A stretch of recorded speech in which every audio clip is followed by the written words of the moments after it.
Halo teman-teman semua, perkenalkan, namaku Bianca Levitania, NIM 188114049. Halo teman-teman, saya Aptiastuti Prianita, NIM 188114050. Halo teman-teman semua, perkenalkan, aku Matea Nirmala Devi, NIM 188114051. Halo teman-teman, saya Clarice Franciscan Lukian, NIM 188114052. Halo teman-teman, perkenalkan saya Maria Agatha Febriani, NIM 188114053. Wah, tinggal saya sendiri nih yang belum kenalan. Kenalkan, nama saya Fadika Cisuru Cahendra, bisa dipanggil Rio. Saya NIM-nya 188114054. Oke, tanpa basa-basi dan pikir panjang, kita saksikan aja ya video kita satu ini. Tapi teman-teman jangan lupa untuk klik tombol like dan subscribe untuk mendukung channel kita lebih baik ke depannya. Cekidot.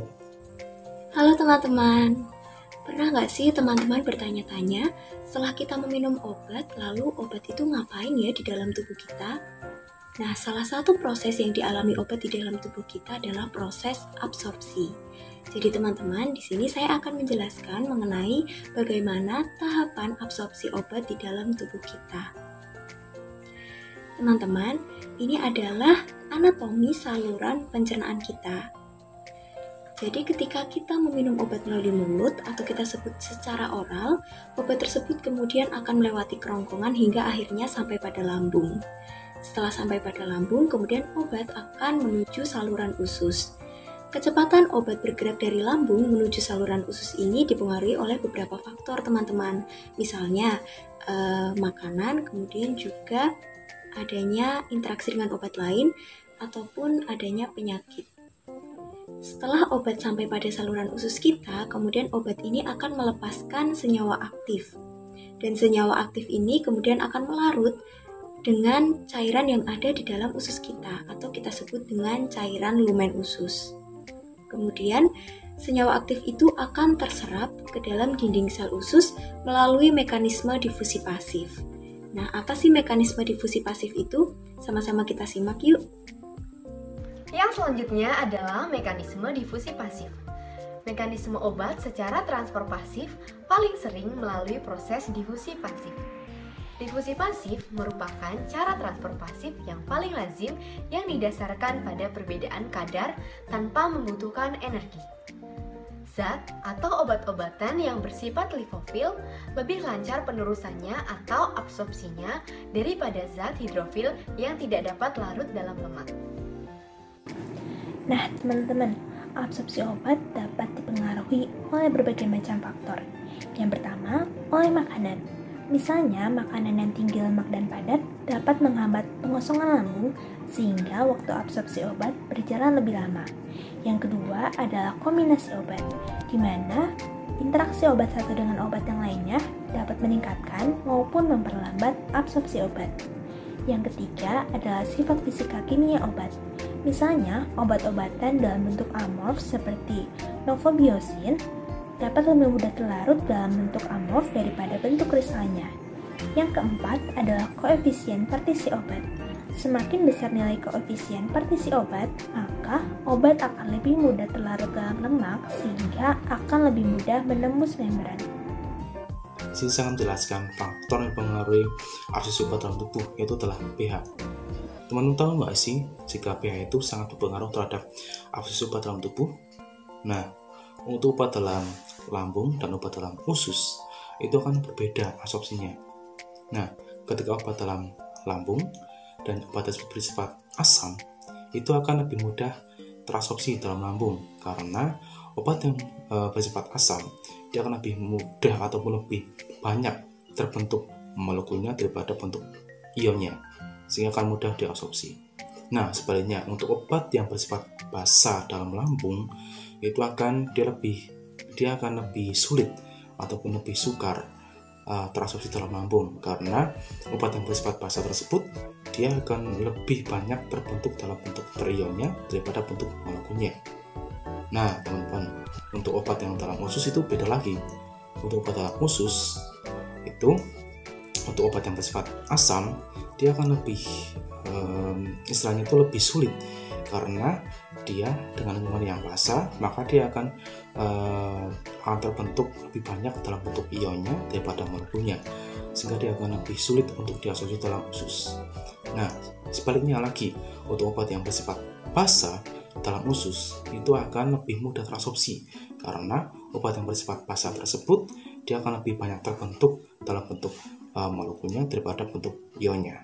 Nah, jadi kesimpulannya dari kedua tempat tersebut, jadi absorpsi obat tersebut tergantung daripada sifat obat maupun dalam lingkungan yang terdapat dalam usus maupun lambung. Selanjutnya, bagaimana sih prinsip kerja metode in vitro usus terbalik? Jadi, prinsip kerja metode in vitro usus terbalik ini adalah dengan menggunakan organ usus subjek uji dengan cara membalikan usus, sehingga bagian dalam usus atau villi berada di luar dan bertemu dengan cairan mukosa di dalam tabung Crane dan Wilson dengan proses pengujian yang dilakukan di luar tubuh subjek uji, serta pH yang digunakan disesuaikan dengan cairan lambung dan usus dan dialirkan oksigen, sehingga proses absorpsi yang terjadi itu menyerupai proses absorpsi di dalam tubuh. Selanjutnya, supaya lebih jelas, yuk kita simak langkah-langkah pengujian absorpsi obat asam salisilat menggunakan metode in vitro dengan usus terbalik. Nah, teman-teman, sebelum kita lanjut ke cara kerjanya, kita lihat dulu yuk alat-alat apa saja ya yang digunakan dalam praktikum ini. Ada spektrofotometer UV vis, kuvet, neraca analitik, water bath, tabung Crane and Wilson, dan pH meter. Selanjutnya, ada alat-alat gelas seperti gelas beker, labu ukur 50 ml dan 10 ml, cawan Petri, tabung reaksi, pipet filler, dan pipet volume. Selanjutnya, untuk bahan-bahan yang digunakan, ada tikus putih, cairan lambung buatan tanpa pepsin dengan pH 1,2, cairan usus buatan tanpa pankreatin dengan pH 7,5, larutan NaCl 0,9% bobot per volume, asam asetat, alkohol, reagen Trinder, gas oksigen, dan aquades. Hai, oke. Yang pertama, kita akan buat larutan seri pengenceran yang dahului dengan membuat larutan stok dengan konsentrasi 1 mg per mililiter. Lalu dilanjutkan dengan pembuatan larutan intermediate dengan kita mengambil di larutan stok tersebut dengan pengenceran 10 kali sampai nanti kita dapatkan larutan intermediate dengan konsentrasi 0,1 mg per mililiter. Lalu dari larutan intermediate tersebut kita ambil untuk membuat larutan seri pengenceran itu sebanyak 2 ml, 3 ml, 4 ml, 5 ml, 6 ml, dan 7 ml. Lalu kita tambahkan dalam agar 10 ml, kita masukkan, lalu kita add dengan cairan serosal natrium klorida 0,9% sampai tanda batas, sampai nantinya akan terbentuk konsentrasi seri pengenceran masing-masing 0,02, 0,03, 0,04, 0,05, 0,06, dan 0,07 mg per mililiter. Selanjutnya, kita akan sama-sama mengetahui tahapan dalam menentukan operating time. Mula-mula, kita ambil seri pengenceran yang memiliki konsentrasi 0,05 mg per mililiter sebanyak 3,5 ml dan kita masukkan ke dalam tabung reaksi. Setelah itu, kita tambahkan reagen Trinder sebanyak 1,5 ml dan kita masukkan dalam tiap-tiap tabung. Ketiga tabung ini memiliki perlakuan operating time yang berbeda, di mana untuk tabung 1 kita diamkan selama 5 menit, tabung kedua kita diamkan selama 10 menit, dan tabung ketiga kita diamkan selama 15 menit. Setelah kita diamkan menurut masing-masing operating time, absorbansinya langsung kita baca pada lambda teoritis. Dan penentuan operating time kita lakukan saat absorbansi masih stabil.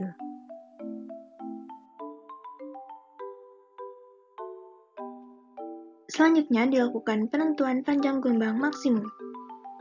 Diambil larutan seri pengenceran 0,02, 0,05, dan 0,07 mg per mililiter, masing-masing sebanyak 3,5 ml ke dalam tabung reaksi. Kemudian, ditambahkan 1,5 ml reagen Trinder ke dalam masing-masing tabung. Dan didiamkan selama operating time yang telah diperoleh sebelumnya, dan masing-masing kadar di-scan menggunakan program Lambda Scanner pada spektrofotometer. Kemudian, panjang gelombang maksimum yang dipilih diambil dari panjang gelombang dengan puncak-puncak. Selanjutnya, pembuatan kurva baku. Diambil tiap larutan seri pengenceran sebanyak 3,5 ml. Selanjutnya, ditambahkan 1,5 ml reagen Trinder. Kemudian, diamkan selama operating time yang diperoleh. Lalu dibaca absorbansinya pada lambda maksimum, lalu dicari nilai A, B, dan R. Setelah itu, dimasukkan ke persamaan Y sama dengan Bx plus A, sehingga didapatkan persamaan kurva baku, di mana sumbu X merupakan konsentrasi, sedangkan sumbu Y merupakan absorbansi. Selanjutnya, penentuan absorpsi asam salisilat in vitro. Pertama, tikus dipuasakan selama 24 jam dan hanya diberi air minum ad libitum. Dan pada hari percobaan, tikus dikorbankan. Kemudian, perut tikus dibuka sepanjang linea mediana dan usus dikeluarkan serta dibersihkan.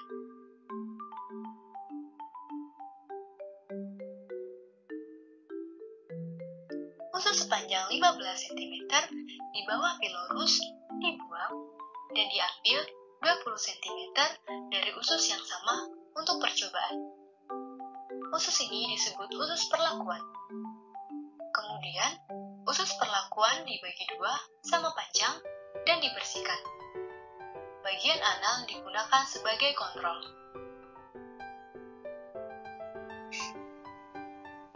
Ujung anal dari potongan usus diikat dengan benang, kemudian dengan menggunakan batang lidi, usus tersebut dibalik sehingga bagian mukosa berada di luar. Selanjutnya, kanula akan dimasukkan ke ujung oral atau bagian yang tidak diikat. Lalu, usus diukur dengan panjang efektif 7 cm yang sebelumnya diisi dengan cairan serosal 1,4 ml larutan NaCl 0,9% bobot per volume. Selanjutnya, kantong usus yang telah berisi cairan serosal ini akan dimasukkan dalam tabung yang sudah berisi cairan mukosa 50 ml, cairan lambung buatan pH 1,2, dan pH 7,5 yang mengandung asam salisilat. Kemudian suhu percobaan dilakukan pada 37 derajat Celcius dengan aliran gas oksigen berkecepatan 100 gelembung per menit. Selanjutnya, selama proses percobaan, seluruh bagian usus harus terendam dalam cairan mukosa. Kemudian, kadar obat tersebut diukur pada waktu 15 menit, 30 menit, 45 menit, dan 60 menit.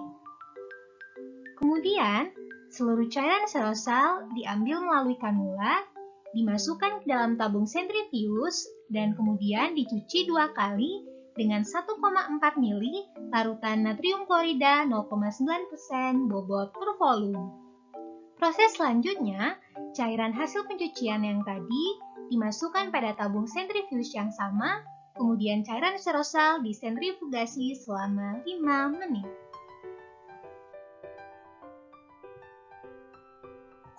Lalu gimana sih cara analisis hasilnya teman-teman? Kita mulai ya.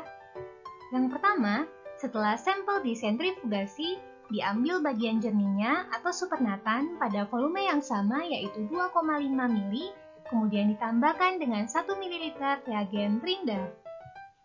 Langkah kedua adalah larutan tersebut divortex 1 menit, kemudian ditunggu selama operating time atau OT, dan kemudian dibaca absorbensinya pada lambda maksimum. Nah teman-teman, kira-kira sekian dulu ya video pengujian absorpsi obat asam salisilat menggunakan metode in vitro dengan usus terbalik. Sekian dari kami, terima kasih.